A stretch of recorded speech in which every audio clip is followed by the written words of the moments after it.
Welcome to टेक्शन math. आज के session में हम रिट्रीव जॉब एट्रीब्यूट कमांड के कुछ और वेरिएबल्स को कवर करेंगे। तो मैं इस प्रोग्राम को एडिट मोड में ओपन कर रहा हूँ और फिर हम देखते हैं इसका लॉजिक। तो यहाँ पे लाइन नंबर 10 से लेकर लाइन नंबर 12 तक हमने कुछ वेरिएबल डिक्लेयर किए हुए हैं यहाँ। और उन वेरिएबल का टाइप और लेंथ जानने के लिए जैसा हमने प्रीवियस सेशन में भी देखा कि हम डायरेक्टली पहले कमांड पे मूव करते हैं और वहाँ से उसका एट्रीब्यूट को फाइंड करते हैं और फिर उस अकॉर्डिंग वेरिएबल डिक्लेयर करते हैं। तो मैं डायरेक्टली यहाँ पे लिखूंगा RTV जॉब है और उसके बाद मैं F4 ले रहा हूँ। F4 लेने के बाद मुझे ये स्क्रीन मिलेगी जहाँ पे ये सभी वेरिएबल हम ऑलरेडी कवर कर चुके हैं अपने प्रीवियस सेशंस में, है ना। अब मैं पेज डाउन करता हूँ तो ये सेकंड पेज है। इसके ये वाले तीन जो वेरिएबल है उसको आज हम कवर करने वाले हैं। पहला है स्टेटस मैसेज, दूसरा है ब्रेक मैसेज और तीसरा है DEVRCYACN। ठीक है, ये एक वेरिएबल है। तो अब देखते हैं कि ये कब यूज़ करना होता है और क्या इन्फॉर्मेशन इससे मिलती है और इसका एट्रीब्यूट क्या क्या है। तो सिंपली आपको क्या करना है, जो भी वेरिएबल के बारे में इंफॉर्मेशन चाहिए उस पर F1 प्रेस करना है, कर्सर प्रेस करके। तो यहाँ पे लिखा हुआ है specify the name of serial variable that receives the special value indicating how status message are handle for the job. The variable must be a character variable with minimum length of 7 character. तो ये basically क्या करता है, ये बताता है उस status of जो मैसेज है उसका स्टेटस बताता है कि कैसे वो क्या हैंडल हो रहे हैं जॉब के थ्रू। ठीक है, इसकी लेंथ मिनिमम होनी चाहिए 7। अब हम देखते हैं सेकेंड वाला।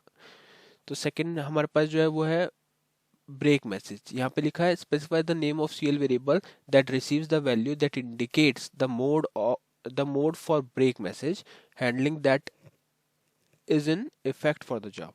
ठीक है, तो ये मोड बताएगा। The variable must be a character variable with minimum length of 7 characters. यहाँ पे हम 7 लेंथ स्पेसिफाई करेंगे।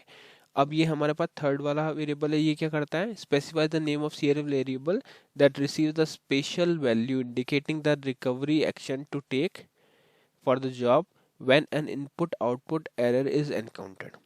तो जब भी इनपुट आउटपुट एरर अगर हम होता है सिस्टम पे जॉब पे, तो वो क्या करेगा, उसका क्या एक्शन लेना है वो इंडिकेट करता है हमारा ये वाला वेरिएबल। और इसका जो वेरिएबल टाइप होना चाहिए वो कैरेक्टर होना चाहिए, लेंथ होनी चाहिए 13। तो यहाँ से हमारे को क्या मिला, यहाँ से हमारे को इन तीनों वेरिएबल की इन्फॉर्मेशन मिली कि ये क्या वेरिएबल है, क्या वैल्यू रिटर्न करते हैं। साथ में इनके एट्रीब्यूट्स पता चले जैसे 7 7 13, है ना।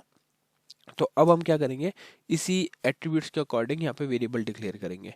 तो ये ऊपर वाली लाइंस मैंने उसी तरह से डिक्लेयर किया और नेम मैंने उन्हीं सभी वेरिएबल का सेम रखा जिससे आपको क्लियर रहे कि कौन सी वैल्यू हम फैच कर रहे हैं। तो STS मैसेज, ब्रेक मैसेज और ये वाला वैल्यू। ठीक है, अब हमने वेरिएबल डिक्लेयर कर दिया, कमांड रन हो जाएगी लाइन नंबर 16 पे। जैसे ही कमांड रन होगी तो क्या होगा, हमारे पास तीनों वेरिएबल में वैल्यूज आ जाएंगी और फिर हम उसको प्रिंट करेंगे। तो प्रिंट करने के लिए वही हर बार की तरह हम यहाँ यूज़ कर रहे हैं SND PGMMSG कमांड, जिसमें हमने पहला वेरिएबल पास किया STS मैसेज, दूसरा वेरिएबल लाइन नंबर 25 पे पास किया हमने ब्रेक मैसेज और लाइन नंबर 29 पे पास किया DVRCYANC। ठीक है, तो इस पे आपको अगर SND PGM का नहीं पता तो आपको सिंपली लिखना है SND PGM MSG कमांड, फिर आपको लिखना है प्रेस करना है F4 और यहाँ आप वो वेरिएबल पास कर सकते हो जिसको आपको प्रिंट करना है।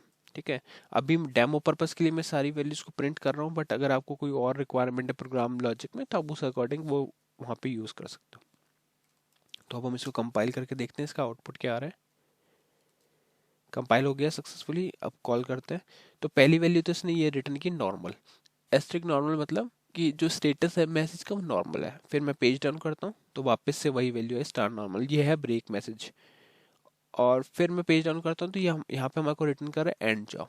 तो एंड जॉब किस लिए कर रहा है, यहाँ पे अगर आप देखोगे थर्ड आर्ग्यूमेंट में वो बताता है कि अ, अगर कुछ एरर जनरेट होता है इनपुट आउटपुट का तो वो हमें क्या करना है। तो यहाँ पे मैं वापस से अपन लेके थर्ड वाला पैरामीटर दिखाता हूँ। CL variable that receives the special value indicating the recovery action to take for the job when input output error is encountered on the requested device for interactive job। जब भी interactive job में input output error अकर होगा तो क्या action लेना है वो हमारे को वो वेरिएबल इंडिकेट करा है, जिस पे अभी आ रहा है स्टार एंड जॉब। ठीक है, तो इस तरह से आप इस वेरिएबल के थ्रू, इस कमांड RTV जॉब है कमांड के थ्रू ये वेरिएबल्स को रिट्रीव कर सकते हो और अपने प्रोग्राम के अंदर यूज कर सकते हो। तो इस सेशन के लिए इतना ही था। नेक्स्ट सेशन में हम बाकी टॉपिक डिस्कस करेंगे। So thank you for watching texture math.